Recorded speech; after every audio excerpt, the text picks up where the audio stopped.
دوستو السلام علیکم۔ اس ہندو نوجوان نے ڈاکٹر ذاکر نائک صاحب کی سٹی گم کرنے کی سوچی تھی۔ شاید اسے یہ پتہ نہیں تھا کہ ڈاکٹر ذاکر نائک صاحب کے ساتھ اللہ تعالیٰ کی پوری مدد ہے۔ سب سے پہلے جو اس نے سوال کیا کہ میں 1979 میں پیدا ہوا، اس سے پہلے میں کہاں تھا، اور اگر دنیا باقی رہے گی تو 2030 یا 40 میں مر جاؤں گا تو مرنے کے بعد میں کہاں ہوں گا؟ مجھے آپ اس کا جواب دیجئے۔ پھر آگے جا کے اس نے کہا کہ ڈاکٹر ذاکر نائک صاحب آپ بھی خدا ہیں اور میں بھی خدا ہوں، العیاذ باللہ۔ دوستو یہ شخص بہت ہی بگڑا ہوا لگتا ہے۔ پھر اس نے یہ بھی کہا کہ اگر مرنے کے بعد میں دنیا میں دوبارہ آیا تو میں کس شکل میں آؤں گا؟ مزید ڈسکس کرنے سے پہلے اس ویڈیو کو لائک کریں اور چینل کو سبسکرائب کر کے بیل آئیکن پہ ضرور کلک کریں۔ جواب میں ڈاکٹر ذاکر نائک صاحب نے سوال دہراتے ہوئے فرمایا کہ بھائی صاحب آپ اپنی ہی شکل میں رہیں گے، اور یاد رہے اس دنیا میں واپسی نہیں کہ آپ کسی اور شکل میں آئیں، یہ نہیں ہو سکتا۔ اور آپ مرنے کے بعد کہاں ہوں گے یہ تو آپ کے اعمال پہ ڈیپینڈ کرتا ہے۔ اگر آپ لاسٹ اینڈ فائنل وحی قرآن کو فالو کریں گے تو آپ مرنے کے بعد جنت میں ہوں گے، اور اگر آپ خالق کے قانون کے مخالف جائیں گے اور آخری کتاب قرآن پاک کے مخالف جائیں گے تو مرنے کے بعد آپ ضرور جہنم میں جائیں گے۔ اور آج اگر آپ اللہ کی آخری کتاب قرآن کو فالو کرتے ہیں تو جتنے بھی 1979 سے آج تک آپ نے گناہ کیے وہ سارے کے سارے معاف کر دیے جائیں گے، سارے گناہ زیرو پہ آ جائیں گے۔ جو ماضی میں آپ سے ہوا اس کا کوئی حساب نہ ہوگا، کیونکہ محمد صلی اللہ علیہ وسلم نے فرمایا کہ جو شخص بھی اسلام قبول کرے گا اللہ تعالیٰ اس کے سارے گناہ معاف فرما دے گا۔ یہ ساری باتیں اللہ تعالیٰ کی بتائی ہوئی ہیں جو میں آپ کو بتا رہا ہوں،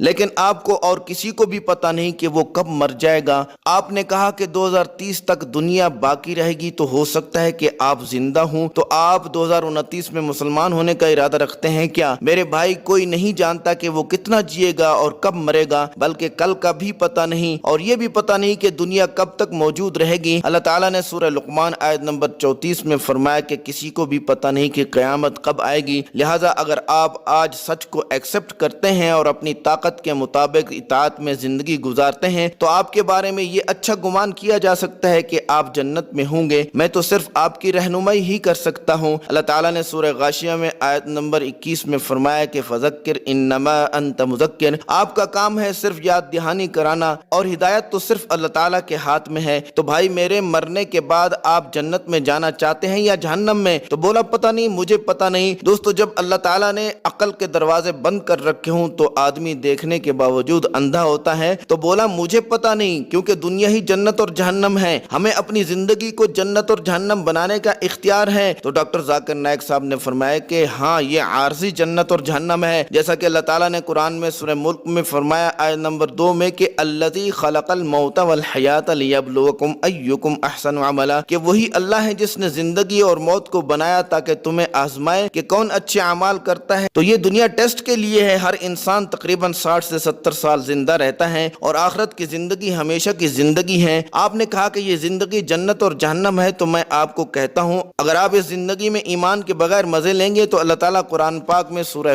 ہود میں فرماتا ہے کہ یہ کافر لوگ دنیاوی نعمتیں لینا چاہتے ہیں، ہم ان کو دنیاوی نعمتیں عطا کریں گے، لیکن آخرت کی نعمتیں ان پر ہم حرام کر دیں گے، اور جو لوگ دنیا اور آخرت کی نعمتیں چاہتے ہیں اللہ ان کو دنیا اور آخرت کی نعمتیں عطا فرمائے گا۔ آپ نے کہا میرا نام مہیش ہے، تو آپ ہندو ہیں، ویداس میں لکھا ہے پونار جنم یعنی دوسرا جنم، رگ وید چیپٹر نمبر 10 میں آیت نمبر 4 اور 5 میں لکھا ہے دوسری زندگی، سیم قرآن پاک کہتا ہے نیکسٹ لائف۔ اور آپ کا یہ جو خیال ہے نا کہ انسان پیدا ہوتا ہے اور مرتا ہے، پھر کسی اور شکل میں پیدا ہوتا ہے پھر مرتا ہے، اسی طرح 7 جنم ہے، یہ ویداس میں کہیں بھی نہیں لکھا ہوا۔ تو میرے بھائی کیا آپ چاہتے ہیں جنت میں جائیں اور جہنم سے بچ جائیں؟ تو بولا میں تو آخرت کی زندگی کو مانتا ہی نہیں ہوں، العیاذ باللہ۔ تو ڈاکٹر ذاکر نائک صاحب نے فرمایا کہ کیا آپ ہندو کتابوں کو مانتے ہیں؟ تو بولا ہاں، لیکن کچھ پوائنٹس کو بس۔ تو ڈاکٹر ذاکر نائک صاحب نے فرمایا کہ کیا آپ مانتے ہیں کہ ویداس اللہ کی کتاب ہے؟ تو بولا میں خود خدا ہوں، آپ بھی خدا ہیں، العیاذ باللہ ہم سب خدا ہیں۔ تو مجمع میں چمی گوئیاں شروع ہو گئیں۔ تو ڈاکٹر ذاکر نائک صاحب نے فرمایا کہ خدا کی کیا تعریف ہے، خدا کسے کہتے ہیں، بولو بتاؤ۔ تو خاموش ہو گیا اور بولا مجھے پتہ نہیں۔ تو خوب تالیاں بجیں۔ تو ڈاکٹر ذاکر نائک صاحب نے فرمایا کہ آپ کو اگر پتہ نہیں تو مجھے کہو کہ خدا کیا ہے، میں آپ کو بتاتا ہوں۔ تو بولا ہاں بتائیے کیا ہے خدا؟ اگر آپ ہندو مذہب کی کتاب اپنیشد پڑھیں گے تو چیپٹر نمبر 6 میں سیکشن نمبر 2 میں ہے ایکم ادیتیم، کے خدا ایک ہے دوسرے کے سوا، اور یجوروید میں لکھا ہوا ہے چیپٹر نمبر 132 میں آیت نمبر 3 میں کہ اس خدا کی کوئی تصویر نہیں، اس کی کوئی مورتی نہیں، اس کی کوئی مثال نہیں، تو یہ ہے خدا کی تعریف، وہ ایک ہے، اس جیسا کوئی نہیں۔ اور قرآن میں اللہ تعالیٰ فرماتا ہے سورہ اخلاص میں سورہ نمبر 112 مکمل میں، قل هو اللہ احد، کہہ دو اللہ ایک ہے، اللہ صمد، اس کو کسی کی ضرورت نہیں، لم یلد ولم یولد، اس نے کسی کو جنا نہیں اور نہ ہی اس نے کسی کو جنا، ولم یکن لہ کفوا احد، اور اس جیسا کوئی نہیں۔ میں آپ کو سب سے اعلیٰ خدا کے بارے میں بتا رہا ہوں کہ وہ ایک ہے، اس کو کسی کی ضرورت نہیں۔ کیوں آپ نے کہا کہ میں خدا ہوں؟ آپ کیسے خدا ہیں؟